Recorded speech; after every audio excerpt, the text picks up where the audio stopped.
Hi, my lovely friends. Today we're going to learn more vocabulary with Jordan Peterson. I hope you enjoyed this lesson too. That's really interesting because male primary school teachers, for example, only 15% of them are men. And I interviewed some of them for my book. And you know what? They report exactly the same things that women do in male-dominated offices, right? They say, people have conversations that I feel excluded from. I feel stigmatized, like I shouldn't be here. People look at me askance when I say I'm a primary school teacher. Let's talk about the expression to look askance at someone. It means to look at a person with disapproval, as if they've done or said something wrong. I suppose in British English you could pronounce this word askance. In American English, askance. And the pattern is to look askance at someone. I'm a man, you know, they kind of reel back. We all make those implicit associations. So we all make those implicit associations. Let's talk about the word implicit, which means not obvious or not directly stated. The opposite of this word is explicit. So we have implicit versus explicit. And so if it is a structure that's dominated by women, then it's also a tyrannical patriarchy. A tyrannical patriarchy. Tyrannical is the adjective form of the word tyranny, which means cruelty, oppression. Tyrannical is the adjective. Patriarchy is a system or a society or a government dominated by males. So we have a tyrannical patriarchy, a system where males dominate the society, and it is oppressive. It is extremely cruel. I think in that case, then men have a way of, they should be able to complain about the fact that a very female-dominated office leaves them feeling out too. Yeah, feeling left out too. So how do we get something that isn't a tyrannical patriarchy? If it's composed of women, then it's a tyrannical patriarchy, and if it's composed of men, it's a tyrannical patriarchy. Composed of means made up of. Compose.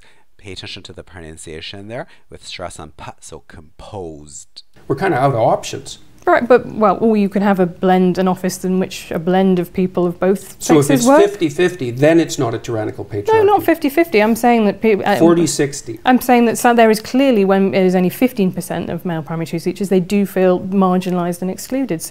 They do feel marginalized and excluded.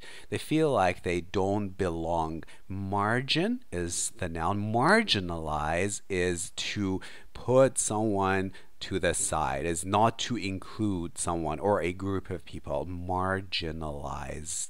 So you think the defining hallmark of a tyrannical social structure is the predominance of one gender, and if that was relatively equalized, then all of a sudden it would be a free and open institution. I don't.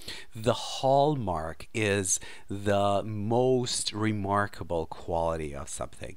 So we pronounce this one hallmark, and normally it goes with the definite article the. So the hallmark of something. It's the most outstanding feature. I don't think that male primary school teachers are being tyrannised. I do think they are being marginalised, and I do think that they feel excluded and stressed by that. So what do you do about that? Well, this is what I mean. I think actually, and I'm surprised you don't agree with me on this, that actually having more male primary school teachers would be a really good thing, because boys need role models, actually. People, particularly boys who don't have a father figure in their life, that's really important to them, to have a stable adult who shows them what it's like to be a man around the place. Could be, but you shouldn't achieve it as a consequence of preferential hiring. Preferential. You're familiar with the word prefer, but preferential is when you prefer a group of people. I guess Jordan Peterson is arguing that you shouldn't prefer a certain gender just because someone is male or female. They shouldn't be hired, but instead we should focus on their merit or their qualities. Now, the word preferential is an adjective. Prefer is a verb. No, I don't think it would necessarily need to be preferential hiring. I think it would probably be about making that job, breaking down the stigma to entering that job. I think teaching is a really interesting example. It was seen at the turn of... I worked in daycares when I was 18, 19. Right. You know, there were no men in it. And how did that make you feel? I loved it. Yeah. You know, the kids, I used to wrestle with the kids, which of course can't do now because everybody knows that would just be a catastrophe. And I used to draw them pictures of monsters, and they'd line up for that. And I liked working with kids quite a lot. And I didn't care whether it was female-dominated. I've been in female-dominated my professions my whole life. Right, I think... I haven't felt marginalized as a consequence. Well, then you have been lucky, and I have talked to people who have might be luck. the opposite. Might be careful conduct as well. Careful conduct is the way you carry yourself, the way you behave. That is pronounced conduct with stress on the first part. So Jordan Peterson is disagreeing with the lady, saying that this is not just a matter of luck. It is also born of careful conduct, careful behavior, paying attention to what really matters. So he is questioning whether luck is the determining factor here. Explain that more to me. Well, why would you assume that it would be luck?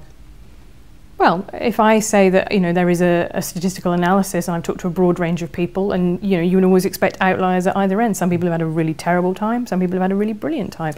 Outliers are the exceptions. Yeah, well, Everybody else in the middle. One of the things that I've strived to do is not to become resentful. One of the things that he strives to do is not to become resentful. Let's talk about the word strive, which means to intentionally attempt to do something. So he intentionally attempts to avoid feeling that sense of resentment or hatred. And this is something that he has worked towards in his career. I hope you've learned quite a few words from this video lesson. I'll catch you in the next.